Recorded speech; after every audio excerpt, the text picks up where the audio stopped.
Good morning, everyone. My cue from you. So I think it's fitting, since this is a topic, a panel on AI. I used AI to write these questions for the panelists today. Great. So Umar, I want to start with you, since you kind of have the broadest overview of the industry right now.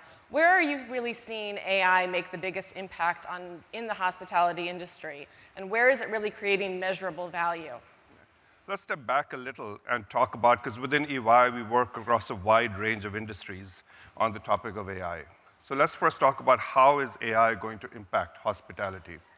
You know, we work with industries like technology, media, and entertainment. Those industries are going to be significantly disrupted by AI.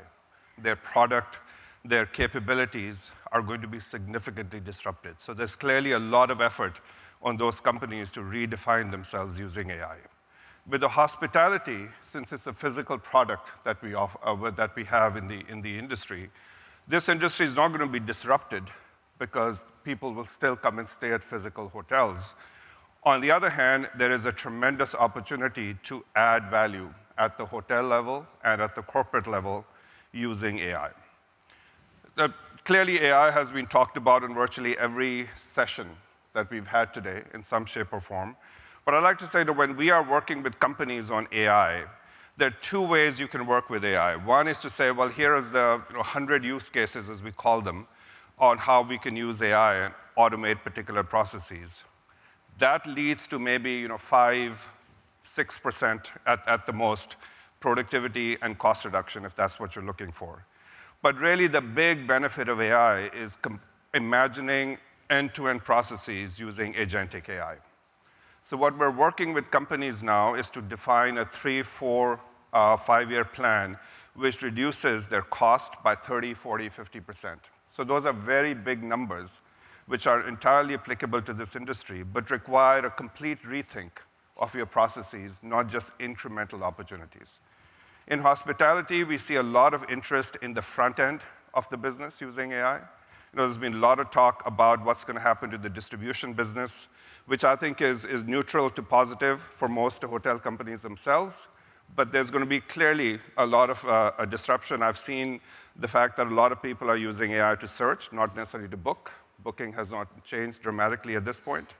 And then there's a lot of talk on customer experience. But again, I think the industry needs to move from point solutions to end-to-end reimagining of processes. That's what's going to unlock a lot of value, both at the hotel and at the corporate level. Richard, what are your thoughts on that? I completely agree. I think anyone who's seen the news that we released last week was our News OS. And I think that one of the interesting things I think about AI is it kind of steps over categories. It doesn't really just kind of sit in its lane. And that is because of the fact that you want to actually kind of solve end-to-end processes. So you don't want to just say, well, this is what we use for property management, but this is where we hand off for the restaurant, and this is where we hand off for the customer information, and this is where we hand off for the housekeeping solution who actually fulfills those requests.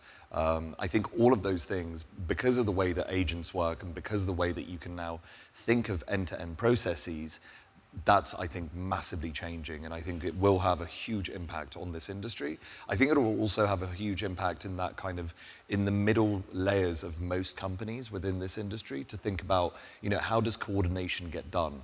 Is coordination going to happen through the management layer, or is it actually going to happen through AI, basically, essentially becoming a kind of a link from, the management team or the kind of leadership team, or for example, the ownership team, all the way through to the fulfillment layer.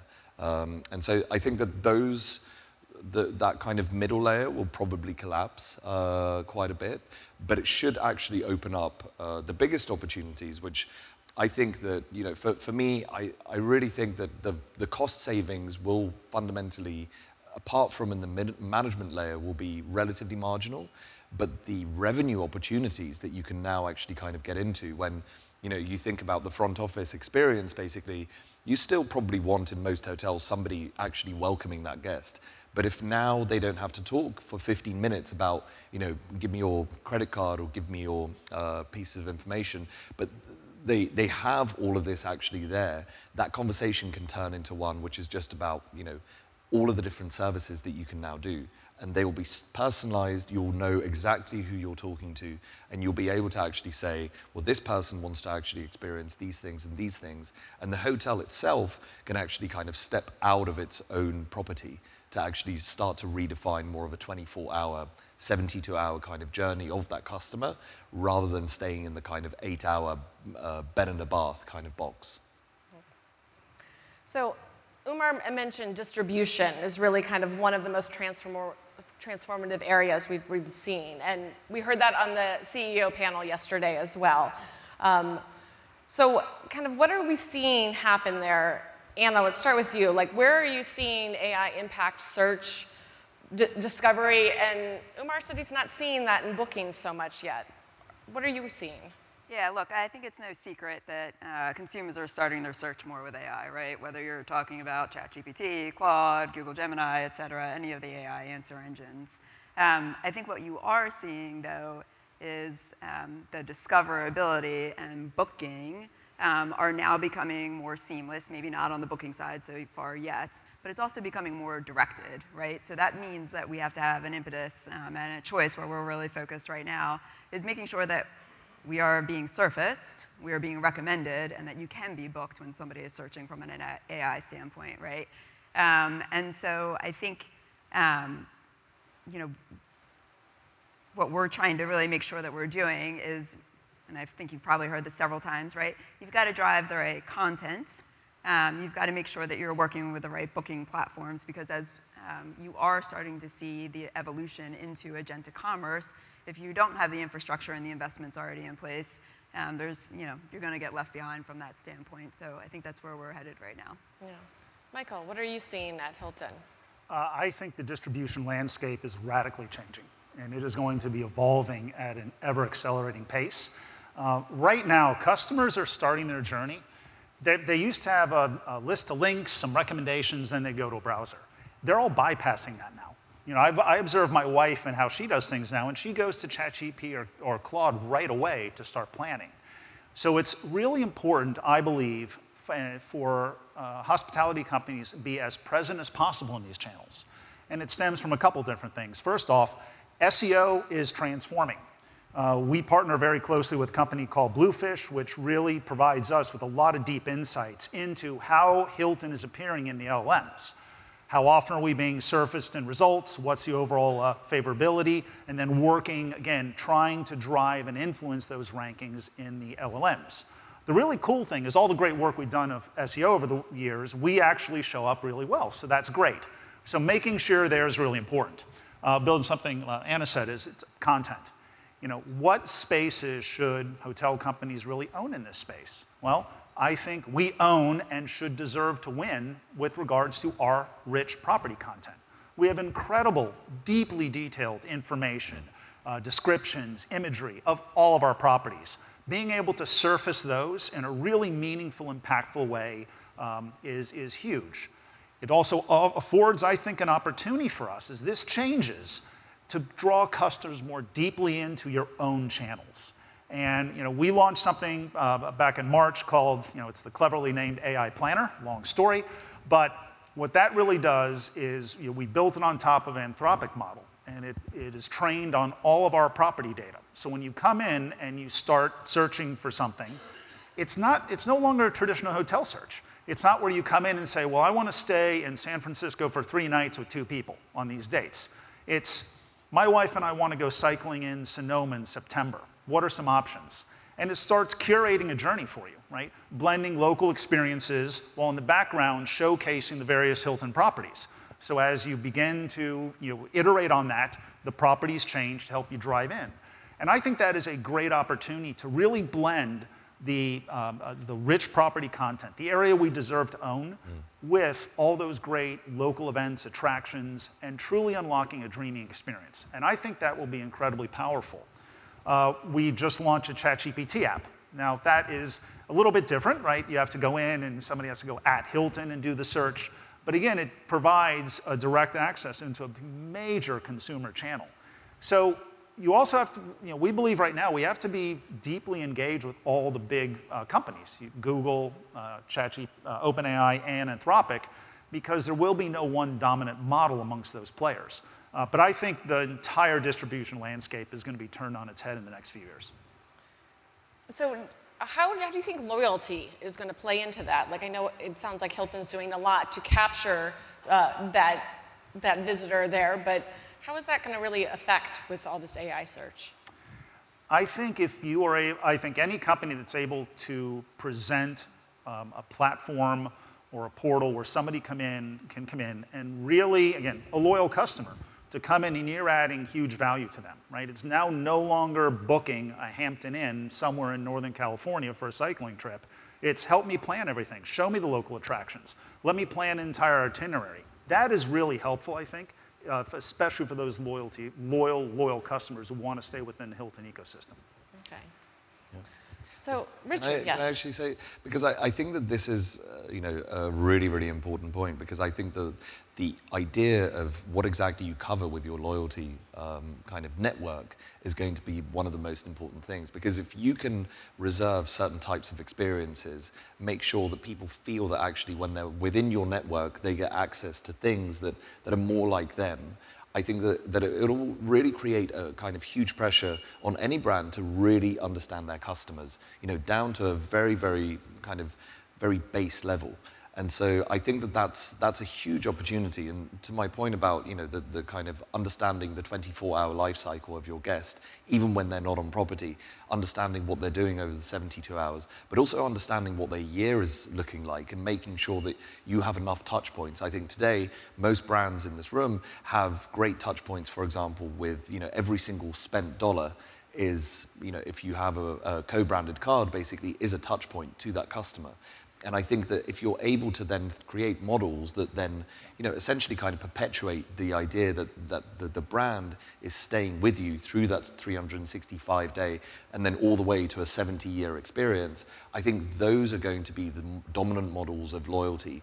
They're not going to be a kind of earn and burn model. They're really going to be kind of symbiotic with how people actually live. Well, then how does that affect the independents, though, in that? I think that the main thing for the independents, for me at least, is that you don't want to be disintermediated. You don't want basically somebody like a Booking.com, sorry for the OTAs in the room, but you don't want somebody basically to kind of own that layer above you. And I think what should be a huge opportunity for the brands as well is to actually kind of grow their tent and think about different ways that they can actually kind of structure their affiliate offerings to actually kind of make sure that you want to be independent, you want to do all of these different things, but here is a broader network of partnerships and ways that we've actually kind of created a lot of these things for you so that you can actually be part of a bigger tent and that you don't get disintermediated like the first wave of the internet actually kind of did to a lot of those companies. Yeah. Look, I think there's, as Michael said, right, I think there's a big race right now to figure out what is going to be the dominant front end for consumers going forward. Is it going to be the loyalty platforms, which clearly, right, of the big brands? Is that the dominant landing point? Do the LLMs create an entirely new front end for consumers to come in? Or is it the OTAs which reinvent themselves for the AI age?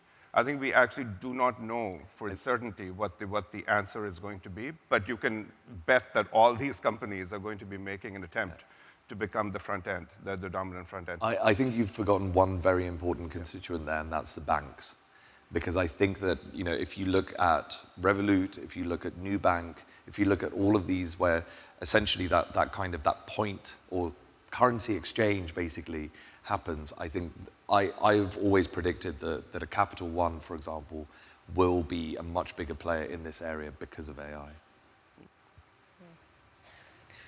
So where are we seeing AI changing outcomes today? Investment decisions, day-to-day operations, or both?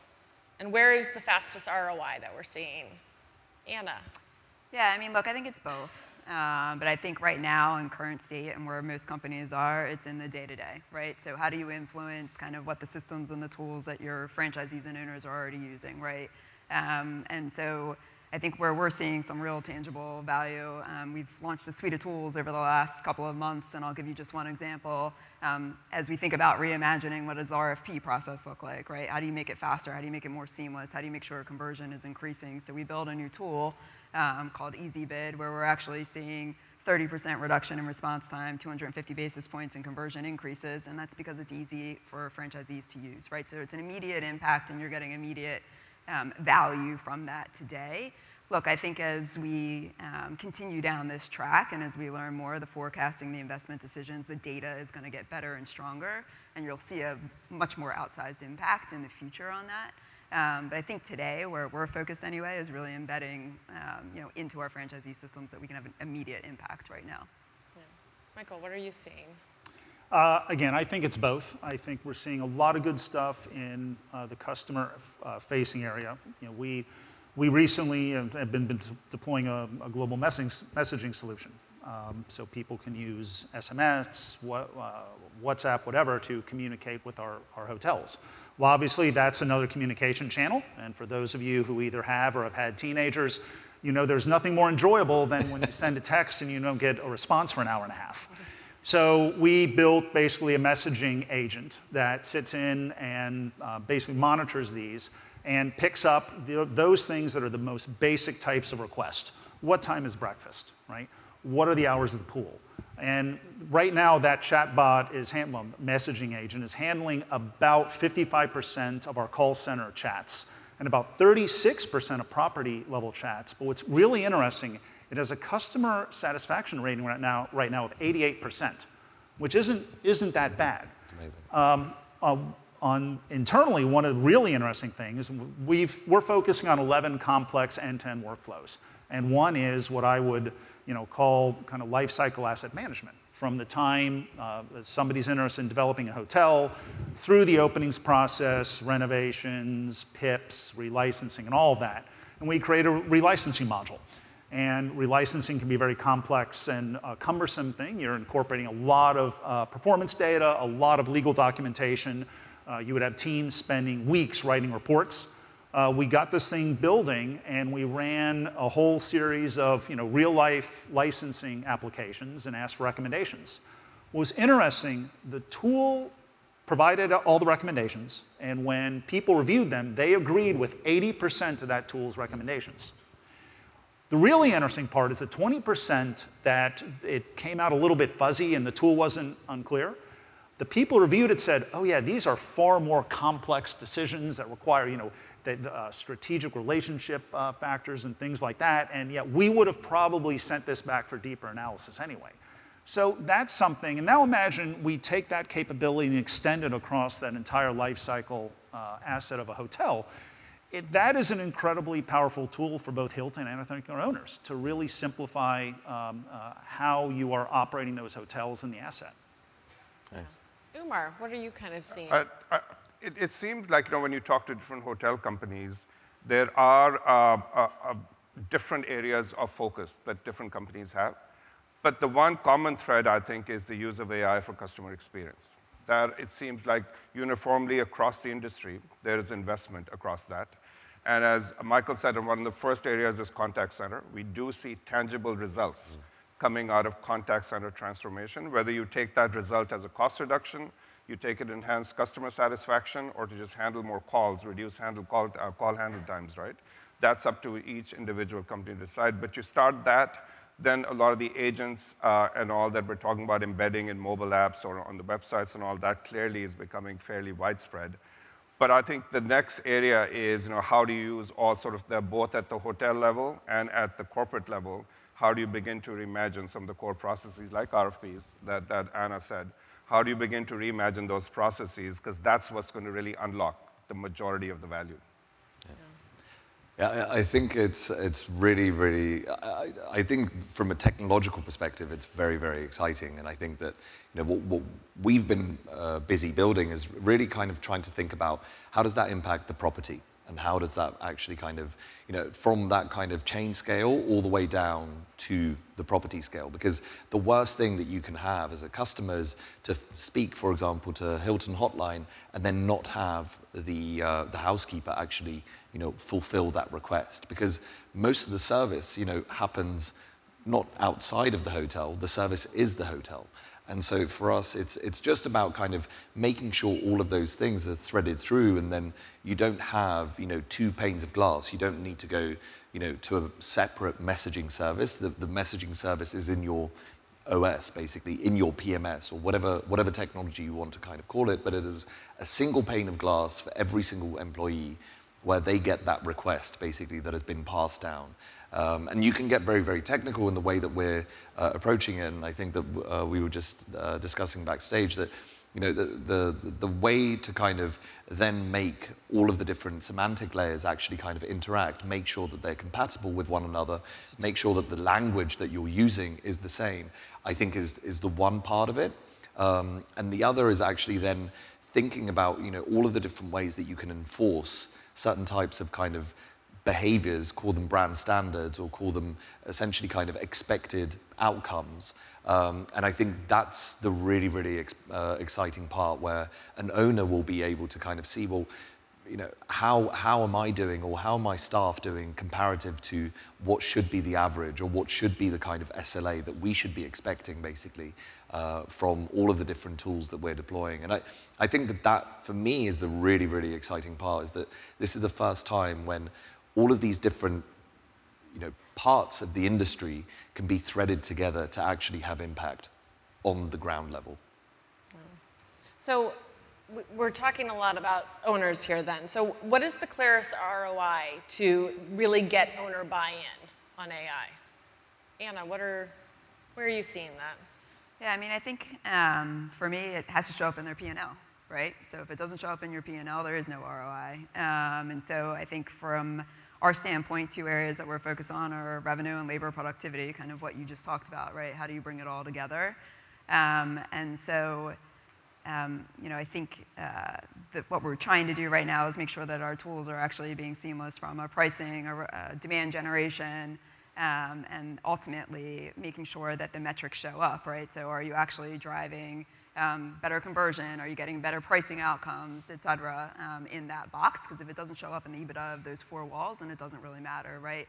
From an owner perspective, AI should really be a practical use case, not something that they're actually having to learn something else on top of what they're already doing. So I think that's where the real ROI is today.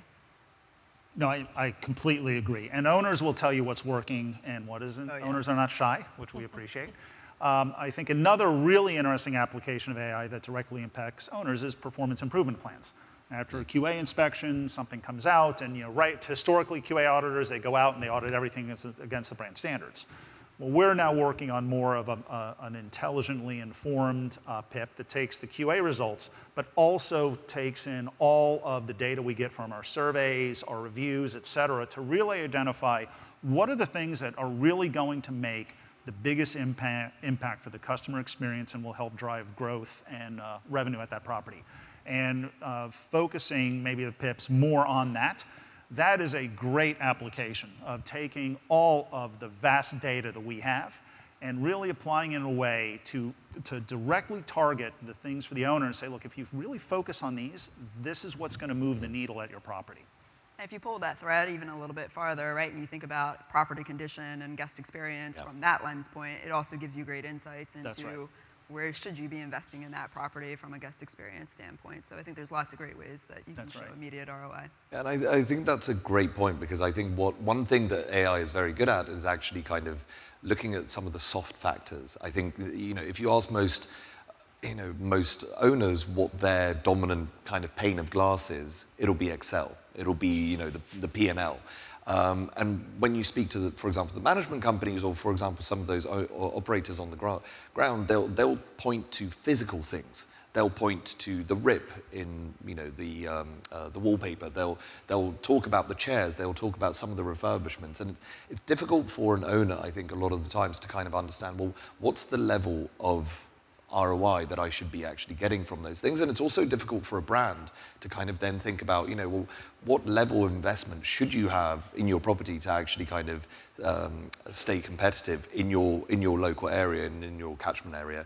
And I think, again, you can bring all of these things together to actually really have a much more outcome-based opinion about how all of those disparate sources of information, and that you're no longer actually just discounting them. That you can have real estimates of what the ROI impact of, for example, getting better furniture actually is to your property. And I think that's the most exciting part about where I think AI will actually kind of take us.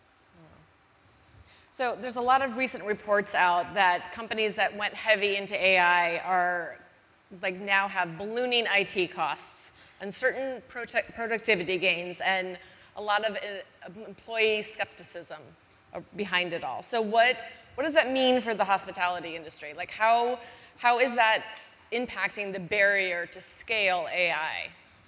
Umar, I think you're absolutely right. I think what we want to avoid is sort of a scenario where AI adds cost but not value, because it is not cheap to implement some of these, and you mentioned, right, there's an investment cost associated with this. What we find most successful companies is linking the investment to value. Because it's very easy, and Michael knows this, everyone on the panel knows, it's very easy to go and invest a lot in IT capabilities without really getting the value at the other end. So I think you've got to tie the investment to value. And there is, as we talked about in the panel, there is a lot of pools of value, whether it's cost reduction, whether it's revenue enhancement, customer experience. You've got to tie it to metrics to justify the investment. And that is what I think is happening, not just in hospitality, across industries, is because people are recognizing the significant cost associated with it and then are absolutely tying it to value. Yeah. Tokenomics is real, so figuring that out is very important. But two things. One, as Umar said, you have to put the right goals and objectives in place. A lot of the things that are getting press traction are companies that just said, everyone has to start using AI. So everyone started using AI, but again, a lot of use cases that didn't even need it. They were just generating token usage. So again, we have to be very smart about the metrics and benchmarks we put in place and the objectives. The other thing I'd like to point out is what's old is new again. This was very similar 10 years ago with cloud, where cloud initially was going to be a game changer. It's free, it's cheap, and the reality is it's not. But you have to, but it can be if you're spending a lot of time and sufficient energy on optimizing your environments constantly, making sure things are engineered correctly. And it's been a game changer for a lot of companies. But early on, people just went crazy and they didn't truly understand the cost implications. I think we're there again with AI. Having said that, right, as I started off, what we are working with companies is that they are now putting in defined objectives for AI-enabled improvements in their 3 to 5 year plan. So we see companies saying in the next 3 to 5 years, we're going to get X amount of productivity enhancement. We're going to get X amount of revenue uplift, and putting it in the plan so the investment is tied to the value. I think that we see as sort of a best practice. And it's amazing to me how it's very quickly this technology has moved from theory to implementation. Is it 2 years ago when we were just, ChatGPT came into all our consciousness, everyone rushed to use it. But in 2 years, the technology has matured so much that companies are now using it, like I said, to track and reduce or create value, whether it's cost reduction, productivity enhancement, revenue, create value for themselves and putting it in the 3 to 5 year plan. Yeah. Well, with that, we're close to time. So I want to do a little lightning round here. What is one AI investment hotel owner should prioritize over the next year? So when we're back here in a year and we're on another panel on AI, what do we want to see in the industry? Umar, let's start. So I think one is soft. You've got to have either an individual, depending on the scale you have, or a team, looking at how AI can help you reshape your company. I think that is number one. Until you focus on it, you're not going to get the results. Having, as Michael said, giving licenses to everyone in your company is not going to lead to results. And the second thing is very specifically is what Michael said in this industry, right? Is that this generative engine optimization is going to become very key at the hotel at the brand level. I think people need to understand that the way people are going to search is going to change. So how your hotel appears in that in that search has to change. And you have to invest in capabilities for generative engine optimization, whether it's at the brand level or at the property level, becomes really important for the future.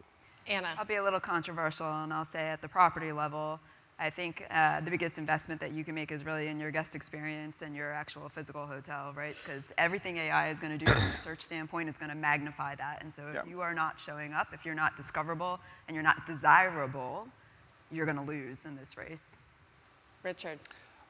So in a self-serving way, I'm going to say, you really have to update your operating system, because I think if you're not able to capture some of those things, for example, about, what is the status of this room, for example, or what are the ways that for example, I want to kind of update my, the way that I like to approach the guests, basically, or talk to the guests. If you don't have some of those insights actually kind of feeding the contextual model for the AI, it's going to be really, really difficult for you to actually kind of show up well on the AI searches as well. So I think that, taking a holistic view of the actual underlying technology that then serves up all of those things and is actually connected to all of those different sites, I think that is the most important, basically. And I think that it's about actually creating a more perfect data lake at the property level and then all the way up to the brand level as well. Michael. I'll reemphasize what Anna said. It's really finding that sweet spot and driving the sweet spot between operational efficiency, because cost control is important, but guest experience. If you sacrifice that, you do run the risk of the unfavorability, you're not appearing in the results, and that could be kind of a really bad impact on your business. Well, thank you very much to all of my panelists, and we're looking forward to next year back here. Thank you.